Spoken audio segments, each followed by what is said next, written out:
Another day and another video from the cinematic organisation of camera know-how, and in this one I'm going 5x. That's right, it's the 5 basic camera mistakes of new filmmakers.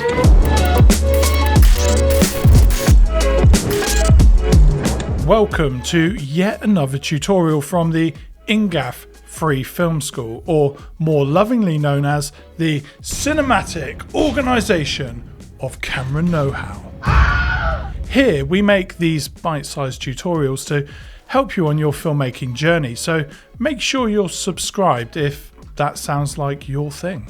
This video is really one that I wish existed when I started out experimenting with shooting video. Of course, the best way to learn is by experimenting yourself, but these 5 fundamental mistakes are ones we have all made, and without knowing it, they are the telltale signs of a less experienced video shooter. Thankfully, once you know them, they're super easy to avoid or fix, which will instantly increase the cinematic qualities of your videos. Jumping in at number 1, and that is using the wrong shutter speed. As you progress with your filmmaking, you'll hear about all these different rules, and there is one for shutter speed. This is the 180-degree rule. Although this is one that can be broken, it's best to apply it as a starting point for all your shots if you want them to look natural. Shutter speed that is set too high or too low looks really unnatural, and if unintentional, well, it really cheapens the look of your video. You should set your shutter speed to be double your frame rate.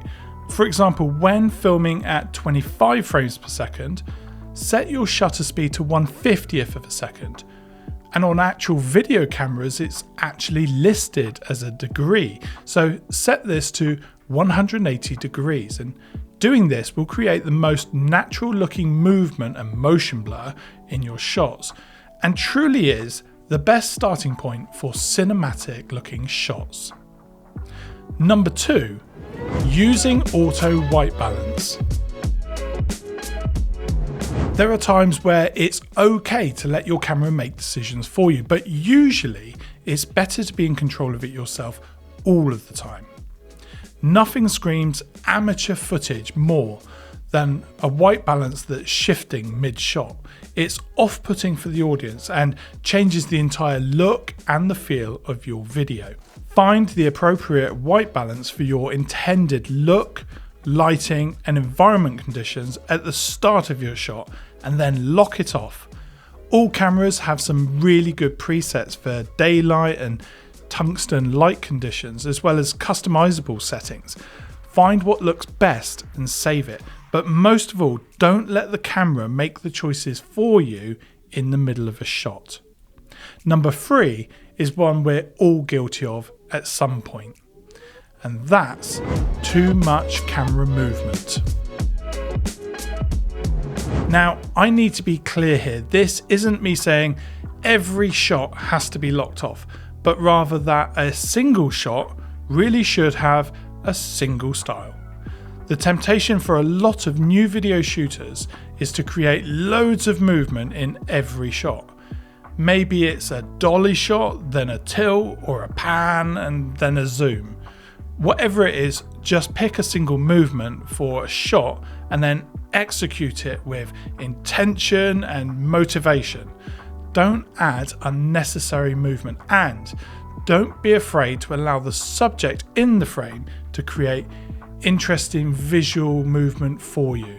Often things moving in the background or foreground can create a more effective and cinematic experience with your camera locked off than any camera movement ever could.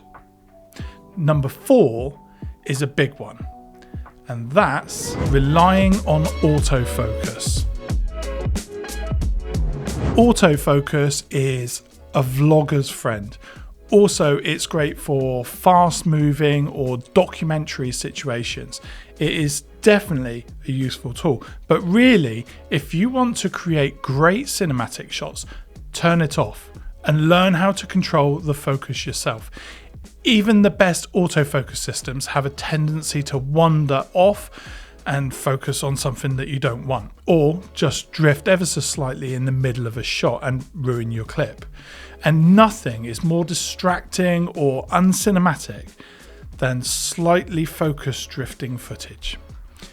In truth, focus racking and the art of pulling focus manually is one of the most effective cinematic tools there is, and once mastered will definitely add a huge amount of production value to your footage. You have the added benefit of knowing that once you have nailed focus in an interview or a talking head shot, that the camera won't drift off mid-shot. And finally, number 5, not using the in-camera tools to help you. It almost seems obvious to say this one, but honestly, it took me a while of experimenting to actually pay attention to all the inbuilt tools your camera offers you to get the best out of your camera's footage. Pretty much all of the common filmmaking mistakes can be fixed by using the simple tools in your camera. Manual focus peaking, the horizon level tool, third grids, exposure metering, and audio metering. These are all tools found in pretty much all cameras that take the guesswork out of shooting your videos. Learn to use them, and I guarantee the quality of your video will be infinitely better. There you have it. I started off by giving you one sneaky tip at a time, and then boom, 5 bangers slammed down in front of you. And I appreciate that can be a lot to swallow, so maybe drift back and forwards, just take them in.